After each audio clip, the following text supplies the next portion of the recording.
Welcome to the Human Capital Innovations Podcast, your go-to source for personal, professional, and organizational growth and development. We hope you tune in often for all things people management, organizational development and change, organizational leadership, and social impact related. Maximize your personal and organizational potential with Human Capital Innovations Podcast.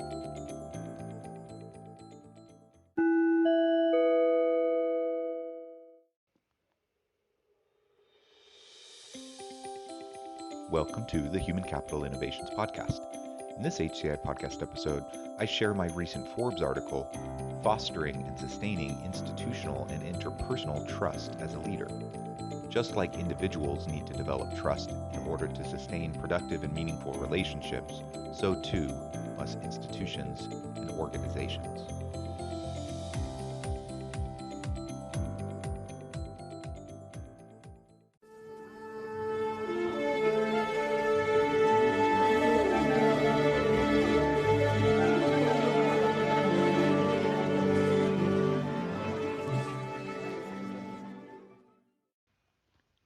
We've all been there, told one thing while observing another. Sometimes this is unintentional, the natural result of imperfect people in an imperfect institution doing the best they know how to do right by their people and help their organizations to succeed. However, other times leaders and organizations they serve seem to inexplicably and purposefully put in place policies, practices, and procedures that reinforce an unhealthy culture of distrust across the organization. What can and should leaders do to better foster and sustain both their institution and institutional trust within their teams and across their organizations? The what and why of trust. What exactly is trust and why is it so important to organizations and their leaders? Put simply, trust is the belief or confidence that one party has in the reliability, integrity, and honesty of another party. It is the expectation that the faith one places in someone else will be honored. We all know that trust is essential to effective and successful leadership, and while developing trust is not rocket science, developing a reputation of honesty, integrity, and reliability can be quite difficult. Another recent article explained trust this way. Trust, to my mind, is the foundation of all successful interpersonal relationships, both personal and in the workplace. Trust is the confidence or belief a person feels towards a particular person or group, and so trust is, therefore, one of the primary forces that enables people to gel and truly work effectively together. If we hope to build and sustain successful teams and a competitive organization, we need these strong interpersonal trust-based relationships, which will lead to stronger collaborations and a more effective workforce. Additionally, trusted leaders get many rewards, such as the ability to retain talented people, more engaged employees, and a more positive performance development-driven work culture, rather than the more traditional command control culture, and most importantly, improved business results. If we want to attract and retain the best people in our organization and develop and sustain a healthy organizational culture to drive results, then the leaders need to proactively engage their employees and exhibit their trust-based capabilities to deliver on an authentic people focus. The formation of institutional trust. In one of the seminal scholarly works on trust, Not So Different After All, a cross-discipline view of trust, Denise Rousseau and colleagues offer the following definition for trust. Trust is a psychological state comprising the intention to accept vulnerability based upon positive expectations of the intentions or behaviors of another.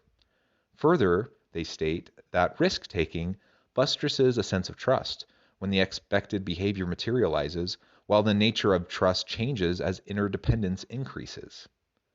Just like individuals need to develop trust in order to sustain productive and meaningful relationships, so too must institutions and organizations. I've previously written on the topic of trust formation.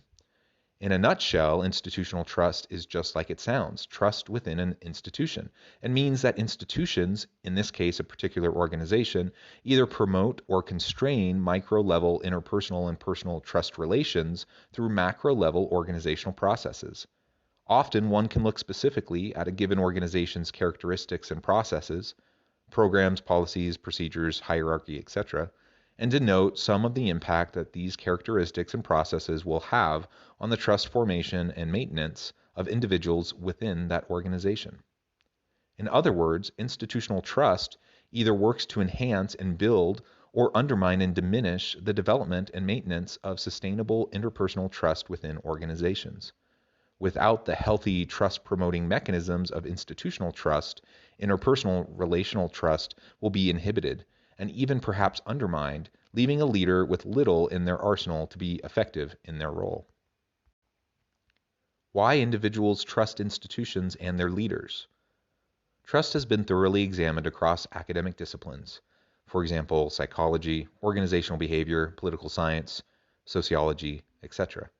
And researchers have found that foundational mechanisms of institutional trust formation and maintenance include knowledge of the history of the institution, including background, emergence of the institution, past interactions with society and institutional uniformity, personal history and overall knowledge of the institution, including personal upbringing, the establishment of personal values, beliefs, and social norms and social interactions with individuals, small groups within the institution, institution-based trust facilitating mechanisms and procedures, including goodwill gestures to the surrounding community society, consistent communication, openness, transparency, and private enforcement and regulation systems.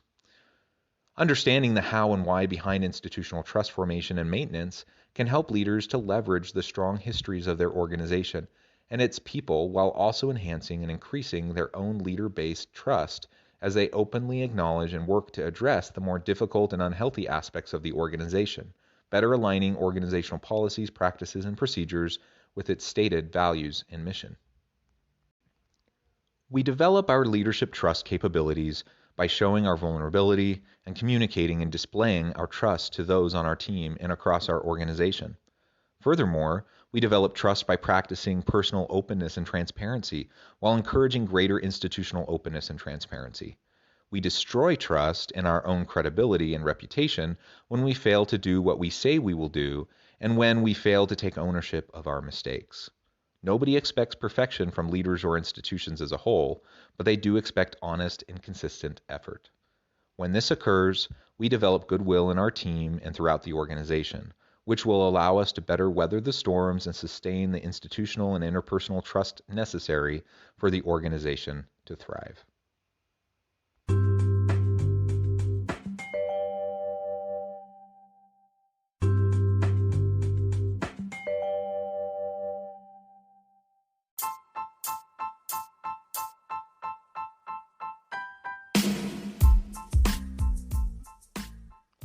We are excited about the launch of HCI's new magazine, Human Capital Leadership. Human Capital Leadership is a free, interactive e-magazine designed to help individuals, leaders, and organizations find innovative approaches to maximize their human capital potential. We will be publishing issues quarterly in August, November, February, and May. Check out the first issue and let us know what you think.